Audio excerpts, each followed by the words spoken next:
We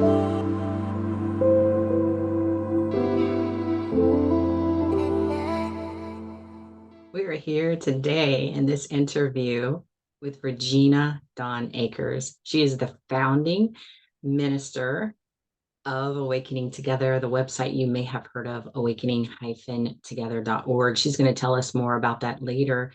But the main impetus for this particular interview and this video that's going to be on centeredinbliss.com is the topic and the discussion of the loving all method.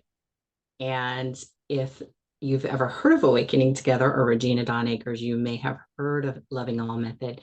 If you have not heard of the Loving All Method, hopefully Regina is going to tell us a little bit about what is Loving All Method and how did you come about finding out about the spiritual tool? Many, many years ago. I think it was around the year 2008. I was in a place in my life where I was feeling rejected by someone. I had a deeply broken heart. I think it was affecting me enough that maybe I felt like I was kind of veering off of the spiritual path a little bit, a little too interested in romantic love. These are my own thoughts. A little too interested in romantic love and not interested enough in my purpose of awakening.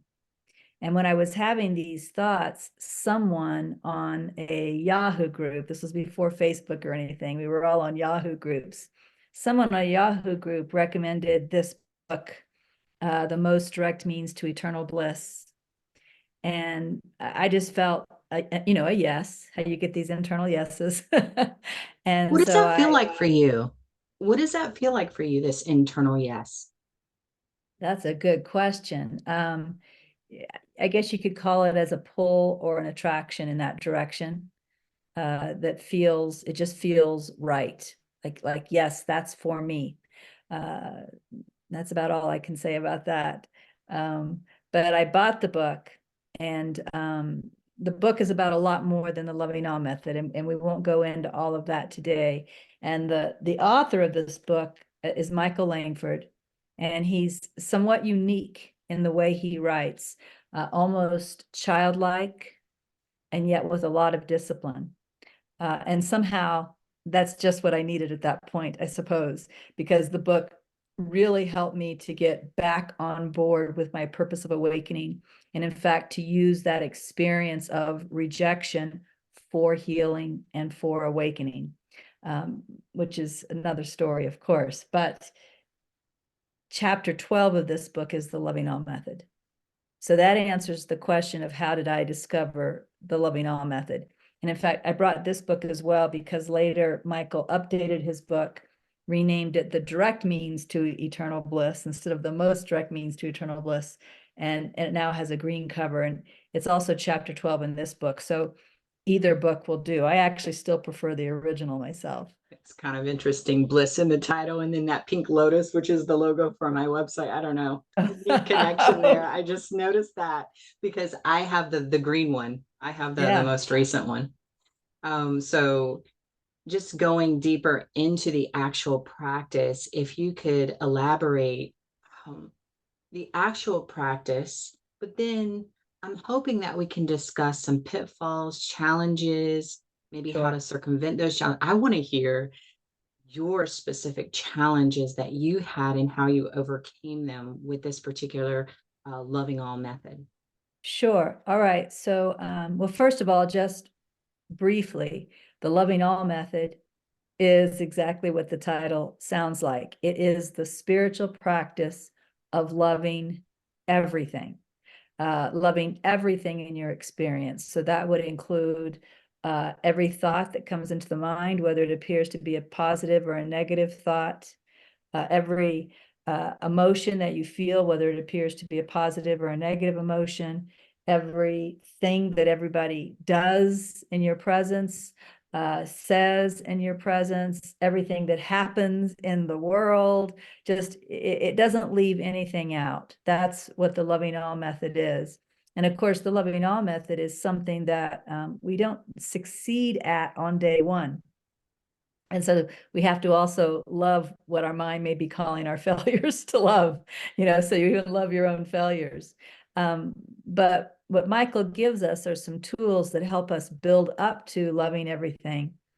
Basically, if we are unable to love everything, and certainly when we start this practice, we are unable to love everything, we can back it up. And we start with emotionally allow. What emotionally allow means is to be with my own emotions regarding whatever this is. So let's say you said something right now that embarrassed me, right? And here we are being recorded, and you're embarrassing me. So I can't love that you're embarrassing me, maybe. But what I do is I turn my attention to the feeling of being embarrassed. Maybe I feel warmth around here somewhere. Maybe I feel even maybe a little bit of a broken heart that my friend Sina would do this to me. Maybe I feel a little bit of a broken heart. Maybe I feel some tightness in my jaw. I turn my attention to all of that, and I just allow it to be as it is. Right? So that's the first step of the loving all method. If we're not unable to love something, we can drop back to just emotionally allowing it. There's another medium step at some point, when we are ready to go beyond emotionally allow and start turning our attention back outward, because of course, emotionally allow is really turning your attention at what's going on here. Then the next step is I learn to just accept. I don't have to love. I just accept what happened. So I just accept that Sina said that, right? That's all I have to do is accept it. That's the next level up. And at some point, acceptance is the only choice that makes sense. What you find is that for me to say, Sina should not have said that, right? That's just a mental resistance that doesn't make any sense, because Sina did say that, right? That is what Sina said. So I can move into accepting it happened. I don't have to approve of it. I don't have to agree with it. I just accept. Sina said that. And then, after mastering emotionally allowing, and after mastering accepting whatever is occurring, then I am ready for the premium step, which is learning to love whatever is. And, I had my own games that I played with myself in order to learn to love everything. Probably one of the most useful games was, I realized that I can love a movie, even though not everything that happens in that movie is what the mind would call good. Like I love the movie The Color Purple. And there are all kinds of things that happen in that movie that the mind would not call good. So if I can love a movie, why not just look at my life as a movie? Or for somebody else, they might look at their life as a play, or look at their life as a book. So I literally just played this game with myself.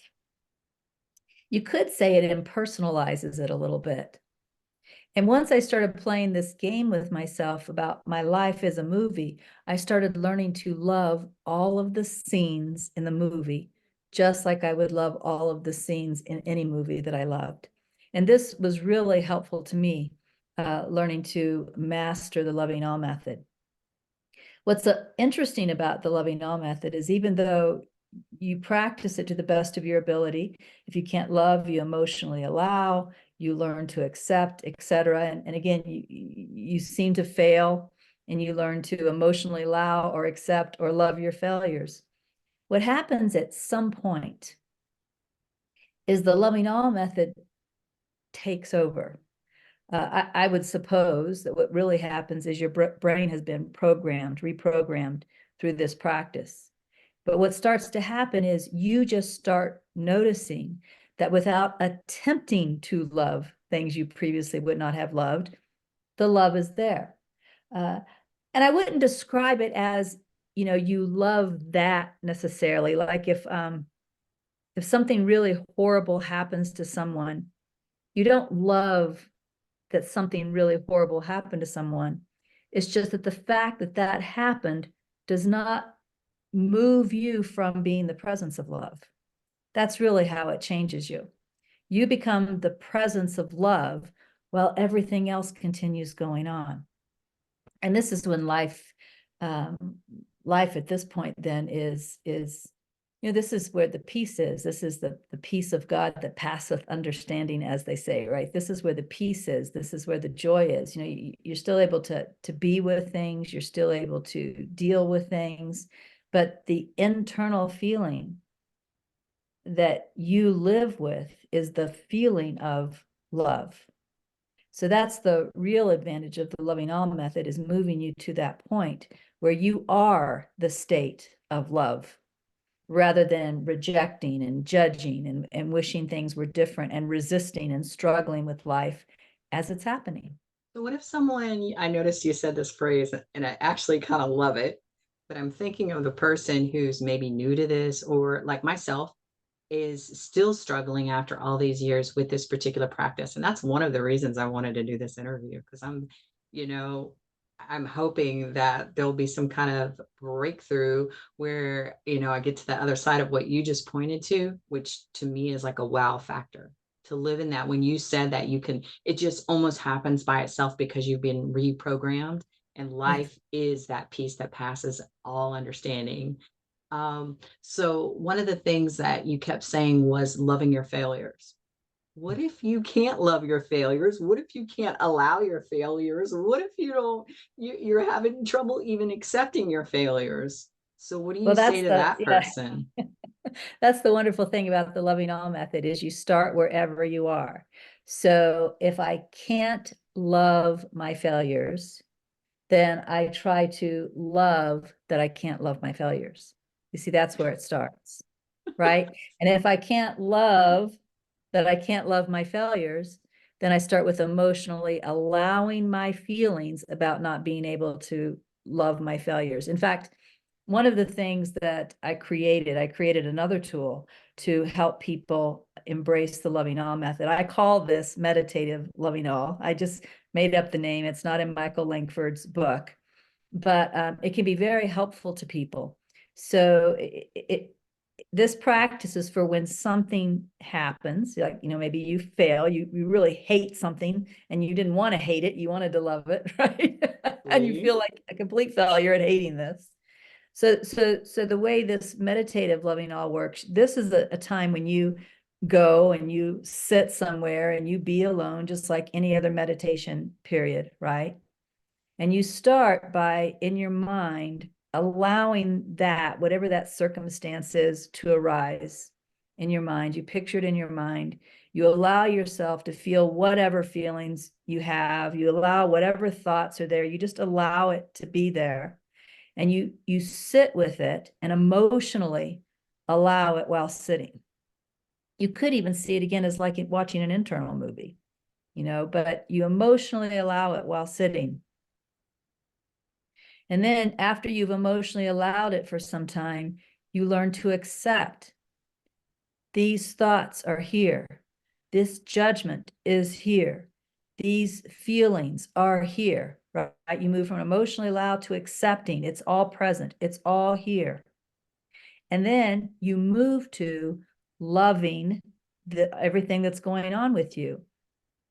And the way that might be really helpful to learn to love everything that's going on with you, again, is to really feel it. Like, instead of thinking I shouldn't hate right now, which is a judgment, turn your attention to hate. What does hate feel like? Do you feel it in your throat? Do you feel it in your chest? Do you feel it in your fingers? Do you feel it in your knees? Just start really exploring it. And when you start to explore it from that kind of a place, you can learn to love just this experience as it is, just for an experience. In fact, there's a movie about Cinderella. I can't remember if it's called Ella or Ella Enchanted. I don't remember the name of the movie. But in this movie, Cinderella somehow, I think she comes up through the sewer somehow and ends up in New York City. And she meets a fella who represents Prince Charming, and they're living together or something. And she gets really mad at him at one point. I don't remember why. I actually never saw the whole movie. I just saw this scene. That's all I needed to see, I guess. She gets really, really mad at him, and she's like, oh, and then all of a sudden she stops. She goes, oh, oh, oh, this is what anger feels like, because in her fairy tale land, she'd never been angry before. So you learn to just appreciate the experience. Maybe just appreciate that you can even have experience. Like if you've ever seen the movie The Secret, The Secret, when they're teaching the law of attraction, they teach to have gratitude. And they said, maybe you can't have gratitude for anything except that you have the eyes to see this movie right now.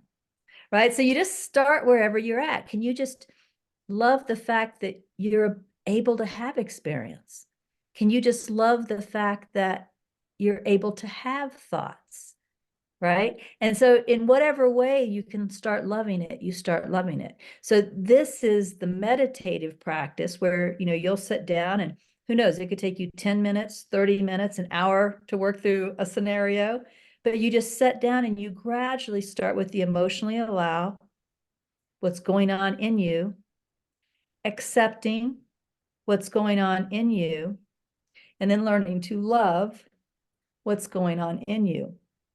And then if you want to, you can go a little further with that. Once you feel like you've got all of those stages done, you can then start to accept again that whatever happened out there did happen.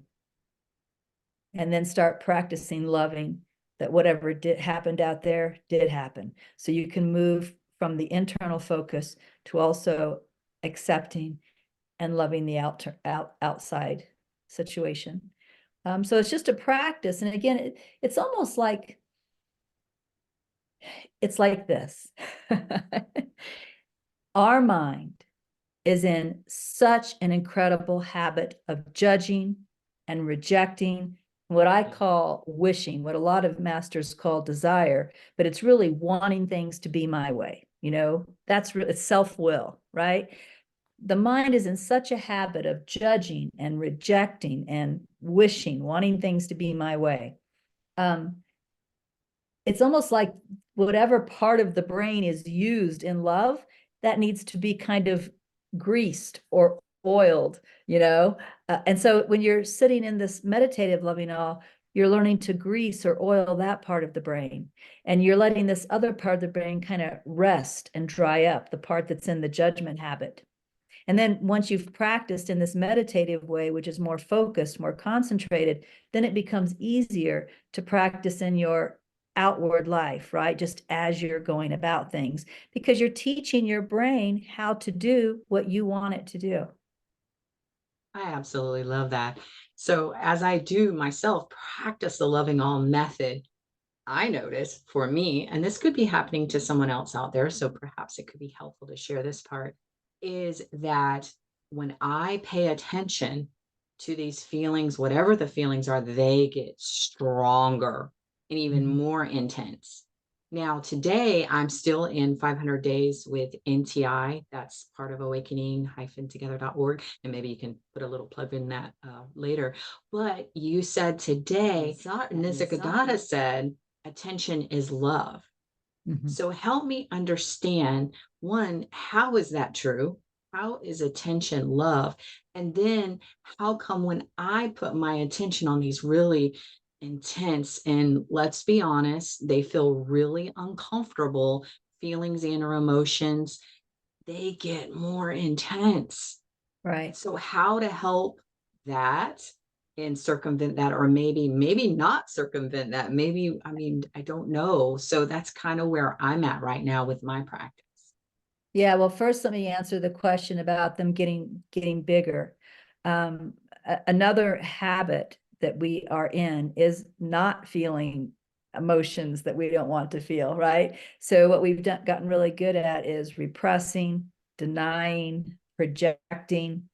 When we start the spiritual practice of the loving all method, as well as other types of spiritual practices, where we are no longer using that part of our brain that is repressing, rejecting, projecting, judging, right? And we're learning to just accept, allow, and love, things do get bigger. that's actually a good sign. Oh, And it's really? almost as if, imagine that you have down inside of you something that's been crushed down inside, right? Now what's happening is you're not crushing it. So you're allowing it to flourish.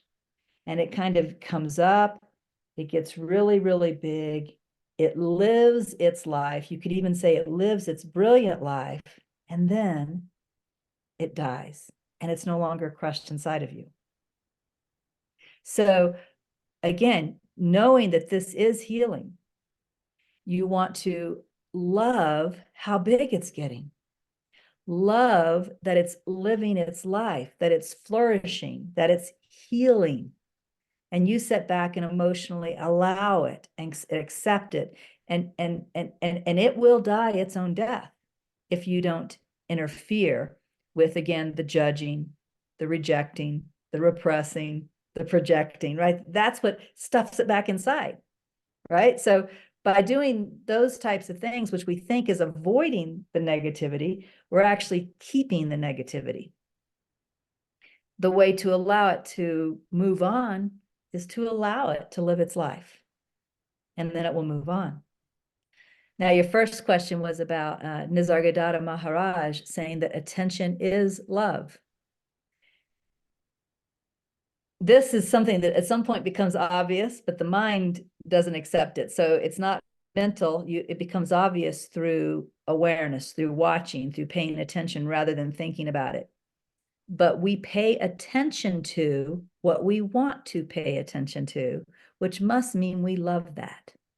So like if thoughts are coming in my mind, again, Sina should not have said that. She should not have embarrassed me that way, blah, blah, blah, blah, blah. And then I start remembering something Sina did 2 years ago and Sina did 5 years ago. And right, it all starts to build. I feel anger. I feel, whatever I'm feeling, but I am so interested and enthralled in that part of the movie. I must love that scene. I'm giving my attention to that scene. Anything I'm not paying attention to is something that's not interesting to me. I'm not in love with that, right? So this is what he means when he says attention is love. We are giving love by giving our attention. Now, when you see this, you can actually practice discernment and you can start to say, is that what I want to love? Is that what I want to give my attention to? Do I want to love this story of, ongoing conflict between me and her? Or would I rather just go ahead and emotionally allow that, accept that all of that happened, hear the word happened in the past, accept that all of that happened, love that we can have experiences, love that we can have freedom to conflict if we want to, right? And maybe just turn my attention to the fact that I'm loving now. What does it feel like to love this? What does it feel like to love relationship? What does it feel like to love that two people can disagree? What does it feel like to love freedom? And see how you just kind of shift your attention.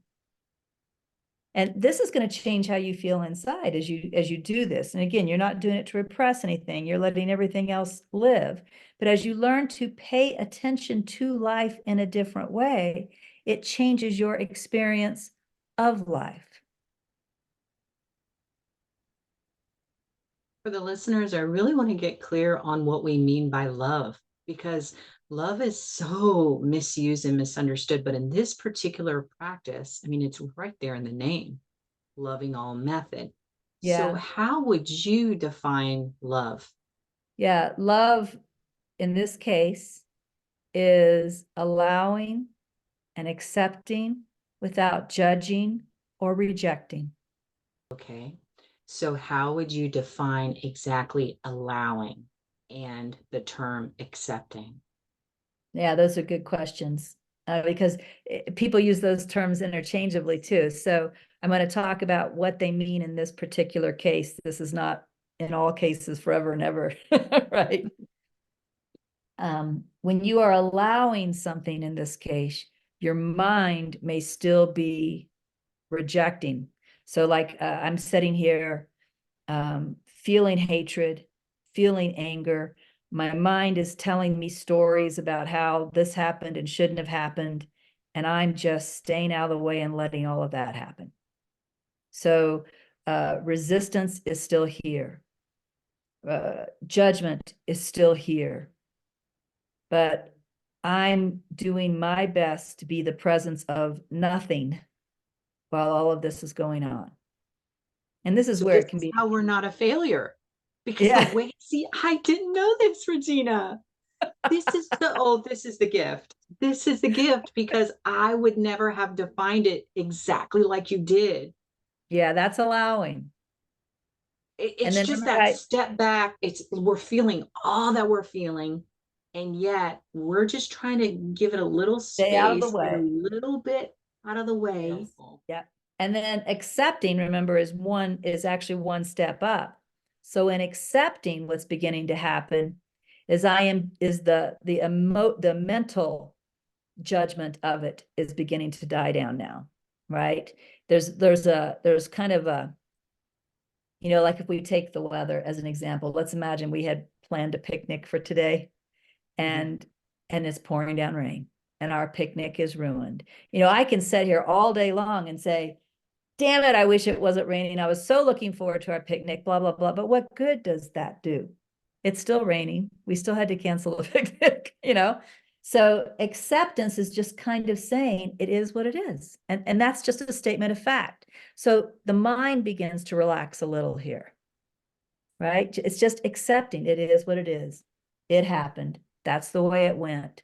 So it's not a negative type of resignation. It's a releasing the resistance to what is. So Of real course, quick, I love. don't know if you know, but that has become a catchphrase. It is what it What? is. And Oh, it is what it is.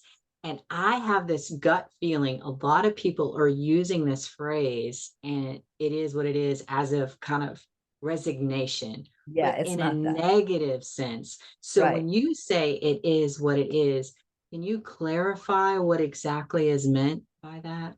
It's just a statement of fact. It's actually quite neutral, right? Hmm. It is raining. We did have to cancel the picnic, you know?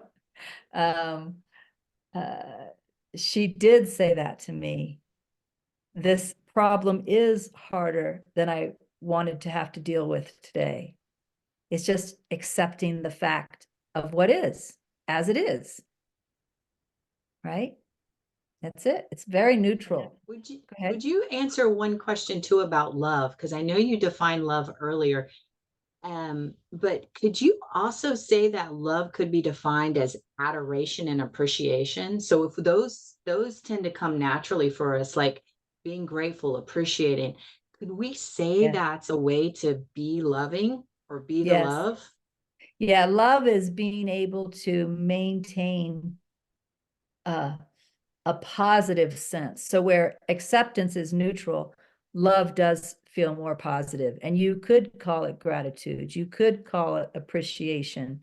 Uh, I, at one time, came to the realization that love and joy are the same thing, that there's not a difference between them.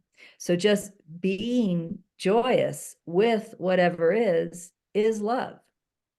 Just being content, being at peace, just it's really maintaining your positive presence and not allowing other things to move you from that sense of a positive presence. That's really what love is. Like I said, if something horrible happens to someone, a car crash or something like that, I don't love that they were in a car crash, but I don't stop being love because they were in a car crash. I don't move from this presence. So love is really what I am. And it's learning to stay as I am without shifting into the ego and the mind and the judgments with whatever happens. It's never being moved from the real me.